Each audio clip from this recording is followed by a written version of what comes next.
On me dit que Jésus avait des frères, est-ce vrai? Ce n'est bien sûr pas la première fois que nous recevons des questions sur la famille de Jésus, sur Joseph, Marie sa mère, ses frères et sœurs. Voici donc ce que dit la Bible. Au sujet de Marie, mère de Jésus.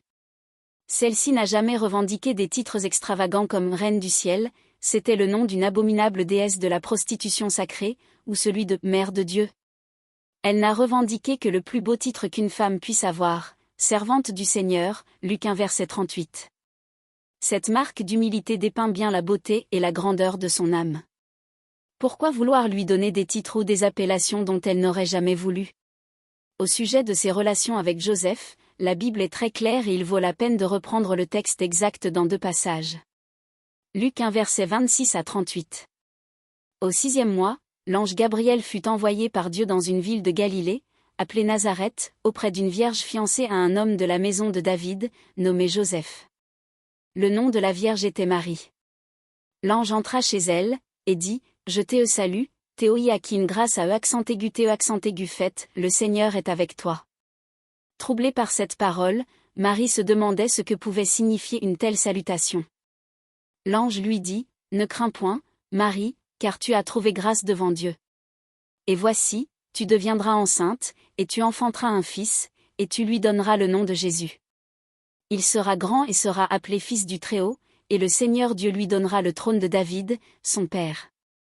Il régnera sur la maison de Jacob éternellement, et son règne n'aura point de fin. » Marie dit à l'ange, « Comment cela se fera-t-il, puisque je ne connais point d'homme ?» L'ange lui répondit, « Le Saint-Esprit viendra sur toi, et la puissance du Très-Haut te couvrira de son ombre. C'est pourquoi le Saint-Enfant qui naîtra de toi sera appelé Fils de Dieu. Voici, Élisabeth, ta parente, a conçu, elle aussi, un fils en sa vieillesse, et celle qui était appelée stérile est dans son 6e mois.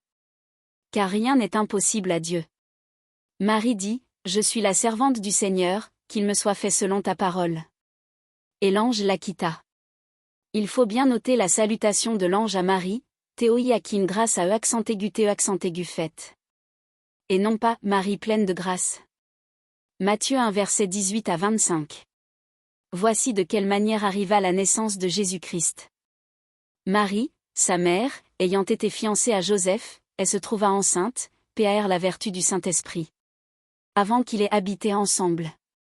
Joseph, son époux, qui était un homme de bien et qui ne voulait pas la diffamer, se proposa de rompre secrètement avec elle.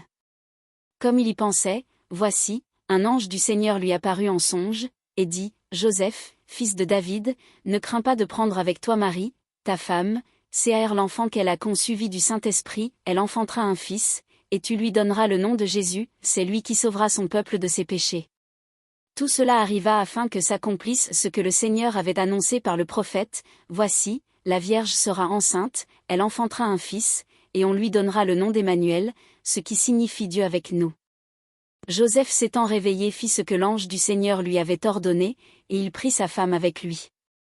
Mais il ne la connut point jusqu'à ce qu'elle a été enfanté un fils, auquel il donna le nom de Jésus. Astérisque, le texte spécifie clairement que Joseph n'a eu aucun rapport sexuel avec Marie, jusqu'à, en grec éos, la naissance de Jésus. Nulle part il n'est fait mention d'une interdiction de relations conjugales ultérieures entre Joseph et Marie. Ce serait d'ailleurs contraire au commandement de Dieu, Genèse 2h24, c'est pourquoi l'homme quittera son père et sa mère, et s'attachera à sa femme, et ils deviendront une seule chair. Jésus lui-même rappelle ce commandement à ses disciples, voir Matthieu 19h5 et 19h6, Marc 10h8. Il était donc normal que Marie ait des fils et des filles. Marc 6 verset 3. N'est-ce pas le charpentier, le fils de Marie, le frère de Jacques, de Jose, de Jude et de Simon? Et ses sœurs ne sont-elles pas ici parmi nous? Et il était pour eux une occasion de chute. Jacques, le frère de Jésus, devint le responsable de l'église de Jérusalem et écrivit l'épître qui porte son nom, tout comme Jude, un autre frère du Seigneur. Le mot grec adelpho qui a été traduit par « frère » est composé de mots signifiant lien et matrice. Dans Luc 2 verset 7, Jésus est appelé le « fils premier-né de Marie », ce qui sous-entend clairement qu'il y en a eu d'autres. Le nouveau dictionnaire biblique précise concernant les frères du Seigneur. Les évangiles appellent ainsi Jacques, Joseph, nommé aussi Jose, Simon, et Jude, en mentionnant expressément qu'ils avaient aussi des sœurs. Matthieu 13 versets 55 à 56, Marc 6 verset 3.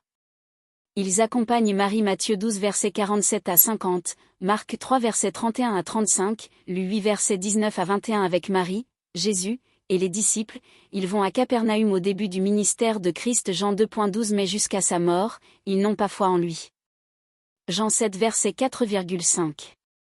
Néanmoins, après la résurrection, on les trouve unis aux disciples. Actes 1 verset 14 et ayant un ministère chrétien. 1 Corinthiens 9 verset 5. L'un d'eux, Jacques Galates 1 verset 19 se distingue comme chef de l'église de Jérusalem. Actes 12 verset 17, 15 verset 13, Galates 2 verset 9 et devient l'auteur de l'épître portant son nom. La question de leur parenté avec Christ a été fort débattue, et diverses théories ont été avancées pour affirmer qu'ils n'étaient que ses cousins. Ils auraient été fils d'Alphée, ou Cléopas, et de Marie, sœur de la Vierge Marie. Pourtant, le mot de cousin n'est jamais employé à leur sujet, bien que l'expression grecque anepsio fasse parfaitement partie du vocabulaire du Nouveau Testament. Colossiens 4 verset 10, Marc, cousin de Barnabas, pas davantage le terme plus précis de « fils de la sœur » employé pour le neveu de Paul. Acte 23 verset 16. De même, le mot parent, ou cousin, qui revient 11 fois dans le Nouveau Testament.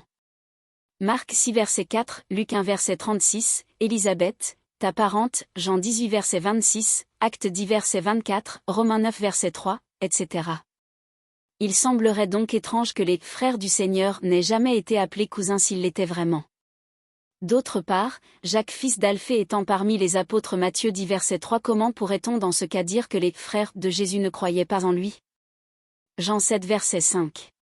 On suppose que ces « frères » étaient issus d'un mariage précédent de Joseph avec une certaine Écha ou Salomé.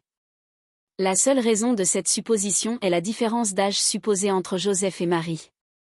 Il serait né d'un mariage de Lévira entre Joseph et la veuve de son frère, Cléopas. Ceci de nouveau n'est qu'une pure hypothèse, sans aucun fondement. En réalité, tant d'efforts de transformer ou de compléter les textes de l'Écriture proviennent du désir de prouver la virginité perpétuelle de Marie. En revanche, il y a de nombreux et forts arguments pour démontrer qu'il s'agit réellement des frères de Jésus, fils de Marie et de Joseph. Christ est appelé le « fils premier-né de Marie ». Luc 2 verset 7. À l'époque où Luc écrivait, il était bien l'aîné, et non pas le fils unique de Marie. Le passage de Matthieu 1 verset 25 laisse entendre qu'après la naissance de l'enfant, Marie devint réellement la femme de Joseph. Les habitants de Nazareth étaient surpris de voir une telle différence entre le fils du charpentier et ses frères et sœurs, précisément parce qu'ils étaient de la même famille. Matthieu 13 verset 54 à 56. Lorsqu'on parle des frères de Jésus, on mentionne constamment avec eux Marie, en lui donnant le titre de mère, sans jamais apporter la moindre indication qu'ils n'étaient pas les enfants de Marie. Matthieu 12 verset 46, Marc 3 verset 31, Luc 8 verset 19, Jean 2 verset 12, Acte 1 verset 14.